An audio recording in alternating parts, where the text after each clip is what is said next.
Hello guys, দেখছেন আমাদের বাসায় কামের বেডি। ওরে মামা হ্যাঁ বাবা, কত কম কইস। ওই গাইস দেখছেন আমাদের বাসায় কামের বেডি আমার চুল ধরে টান দিয়েছে। সে দেখেন কি করে কাঁড়াল চুরি করে খাচ্ছে, বুঝছেন গাইস? এখানে কেউ ছিল না, ভাই আস্তে করে আইসা কাঁড়াল চুরি করে খাইতেছে। কাঁড়াল পাগলা দেখেন দেখেন কেমন দেখায়। না কলা পাগলা কাটার পাগলা হইলাম কবে তুলা কাঁঠাল বের গেলে দেখছেন গাইস, দেখছেন কেমন করে কাঁঠালটা চুরি করছে তোমরা দেখছেন? আস্তে করে তলতে আস্তে করে চুরি করছে যাতে কেউ না দেখে। উপরে তো ভাঙে না, নিচে ভাঙছে যাতে সেটা লুকায় রাখা যায় আবার।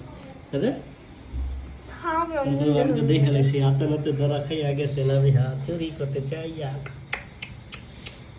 ওরে চুপ তুমি চুরি করতে গিয়ে ধরা পড়েছে, এখন তোমার অনুভূতি বলো কেমন?